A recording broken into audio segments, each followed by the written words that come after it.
दोस्तों सारी खबर पाने के लिए चैनल को सब्सक्राइब करें और उसके बाद ऑल नोटिफिकेशन पर क्लिक ज़रूर करें।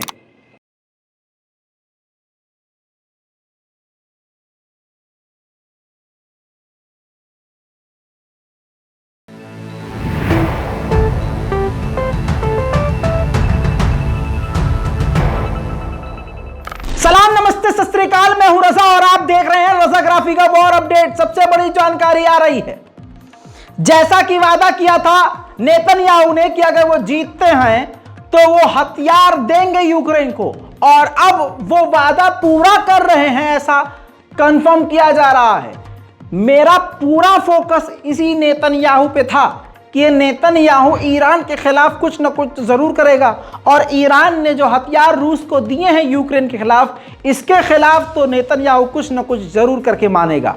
ऐसे में रिपोर्ट आ गई है कि खुफिया डील करी है, और काफी प्रेशर के बाद, देखिए प्रेशर वाली डील अलग लगा रहा हूं, जिस खबर में ये लिखा गया है कि अमेरिका और पूरे यूरोप की तरफ से, यूरोपीय यूनियन के प्रेशर के बाद इजराइल तैयार हो गया है कुछ हथियार इक्विपमेंट्स। मेन बात बता रहा हूं, इजराइल के प्रधानमंत्री और डिफेंस मिनिस्टर ने डील करी है, और ये बिलियंस की डील है, करोड़ों खरबों की डील है, लेकिन इन्होंने कुछ भी मीडिया को बताने से इनकार किया है, खुफिया जानकारी। दूसरी तरफ नेतन्याहू की सरकार ने अपने साथियों से, अपनी टीम से, अपनी सरकार से, जनरल कमांडर, हर अधिकारी से ये साफ इनकार कर दिया है कि कोई भी जानकारी कि हम कौन सा हथियार, किस तरह का हथियार, हम क्या क्या चीज यूक्रेन को दे रहे हैं, इस बारे में किसी को कुछ नहीं बताना है, जिससे रूस भड़क जाए। एक तरफ रूस का खौफ है, दूसरी तरफ यूक्रेन की मदद भी है। ऐसे में आपको बता दूं कि ये जंग और भी खतरनाक और बहुत ही घटिया मोड पर जा सकती है, और बुरी स्थिति हो सकती है। लेकिन नेतन्याहू की तरफ से ये क्लियर कट बात सामने आ गई है कि इजराइल चोरी छुपके नहीं, बल्कि छुपा कर कि वो कौन सा हथियार दे रहा है, वो अब यूक्रेन को मदद दे रहा है। वहीं नेतन्याहू के बारे में खुद पहले ही ज़ेलेंस्की हग चुके थे। ज़ेलेंस्की पहले ही बोल चुके थे कि नेतन्याहू सोच रहे हैं हमको एयर डिफेंस सिस्टम देने के लिए, जिसके बाद ये डील सामने आई है। तो उम्मीद यही जताई जा रही है कि बड़े हथियार, छोटे मोटे हथियार नहीं कि बंदूक की गोली और वो माउजर, ऐसा नहीं, बड़े हथियार यूक्रेन को इजराइल दे रहा है। वहीं यूक्रेन के मिनिस्टर ने बताया कि खरसन के इलाके में सामूहिक कब्र फिर से मिली है, जिसमें 63 लोगों की कब्र मिली है, और उनके जिस्म पर टॉर्चर के निशान हैं। वॉर क्राइम का और सबूत मिल गया है रूस के खिलाफ। वहीं आपको मालूम है कि पोलैंड पर मिसाइल गिरी तो तुरंत यूक्रेन ने इल्जाम रशिया पर डाल दिया। हालांकि नेटो से लेकर खुद पोलैंड और अमेरिका ने भी इनकार कर दिया कि नहीं, रूस की मिसाइल नहीं थी, लेकिन बेगैरत झूठ बोलने से बाज ही नहीं आ रहा है। ज़ेलेंस्की लगातार झूठ बोल रहा है। तो अमेरिका के प्रेसिडेंट बाइडेन से ही पत्रकारों ने पूछ लिया कि अभी भी ज़ेलेंस्की कह रहे हैं कि वो मिसाइल रूस की थी, तो इस पर क्या कहेंगे। तो गीला जूता एकदम गो में डुबोकर ज़ेलेंस्की के मुंह पर चिपकाते हुए बाइडेन ने कहा कि ऐसा कोई एविडेंस, सबूत ही नहीं मिला है जिससे यह कहा जाए कि वो रूसी मिसाइल थी। यानी अमेरिका के प्रेसिडेंट ज़ेलेंस्की को इनडायरेक्ट वे में झूठा बता रहे हैं। देखिए,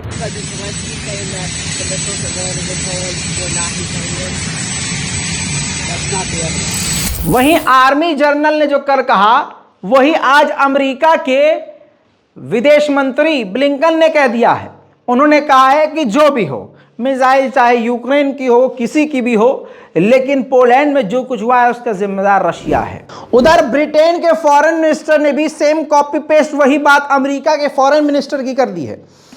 उन्होंने कहा कि हम ये नहीं बता सकते कि पोलैंड में किसकी मिसाइल गिरी, कैसे गिरी, लेकिन ये बात क्लियर है कि ये जो कुछ भी पोलैंड में हुआ, इसके पीछे रूस का एग्रेशन है। I think it is wise to advise the House that at this point, the full details of the incident are not complete, but earlier today, Jens Stoltenberg, the NATO Secretary General, said there was, and I quote, no indication that this was the result of a deliberate attack.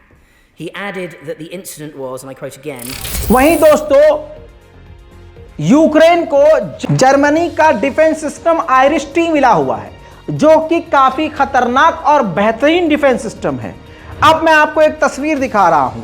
यह रूस की तरफ से खतरनाक missile जा रही है जो कि कैलिबर क्रूज मिसाइल है।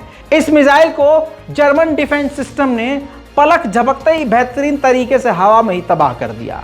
अब ऐसा भी नहीं कह सकते कि यूक्रेन सारी रूसी मिसाइल को रोक पा रहा है। दिनीप्रो के इलाके में लाइव रिकॉर्ड हो गया है कैमरे में कि मेन रोड पर दिनीप्रो पे यूक्रेन में रूसी मिसाइल आकर गिरी है।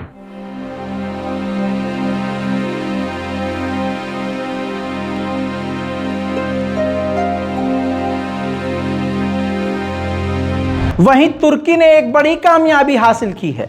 यूक्रेन और रूस से बात करके यूक्रेन से जो अनाज निकलने के दिन दिए थे रूस ने कि आप 10 दिन तक निकाल सकते हैं, 20 दिन तक, उसकी तारीख को बढ़ा दिया है। अब 120 दिन तक, आने वाले 120 दिन तक और यूक्रेन आसानी से अपने अनाज को विदेश भेज सकता है। वहीं तुर्की के अंदर ही रूस के खुफिया एजेंसी और अमेरिका के खुफिया एजेंसी के चीफ की मुलाकात हुई है, बातचीत हुई है, जिसके बाद बयान रजब तैयब एर्दोगान का खुद आया है। रजब तैयब एर्दोगान ने बयान देकर कहा है कि दोनों के बीच ये क्लियर कट बात हो गई है कि इस जंग के दौरान किसी भी हालत में अमेरिका और रशिया किसी भी तरह से, किसी भी कंडीशन में परमाणु का इस्तेमाल नहीं करेंगे। उधर नेटो का ही एक और सदस्य नॉर्वे, उसने $500 मिलियन की डील पर साइन कर लिया है अमेरिका से। वो F-35 विमान के साथ साथ कई सारे हथियार अमेरिका से अब लेगा। वहीं बात करें दोस्तों मैदान जंग की, तो यूक्रेन के हालात ऐसे हैं कि वहां सिर्फ बिजली की दिक्कत नहीं है, पानी की भी दिक्कत है। कहा यह जा रहा है कि जनता को पानी नहीं मिल रहा है। अब यूक्रेन के नागरिक समुद्र और झील से पानी भरकर अपने घर ले जाते हुए नजर आ रहे हैं।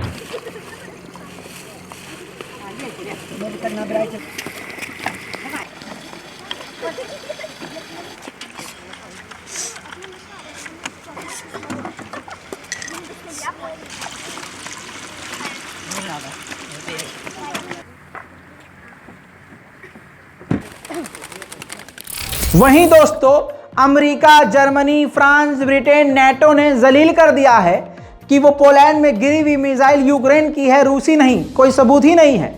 इन सब के बावजूद बेगैरती के साथ फिर से ज़ेलेंस्की ने कहा कि मैं ये नहीं मान सकता कि वो यूक्रेन की मिसाइल थी। हमने अपने एलाइज से सारा डेटा मांगा है वहाँ की जांच का, ताकि हम पता कर सकें। वहीं यूके के इंटेलिजेंस चीफ ने बड़ी जानकारी दी है कि सिर्फ इसी साल 400 जासूसों को यूरोप के अंदर से ढूंढ के हमने निकाला है। दोस्तों अब बड़ी खबर आपको बता रहा हूं, ऐतिहासिक, जरा ध्यान से सुनिएगा।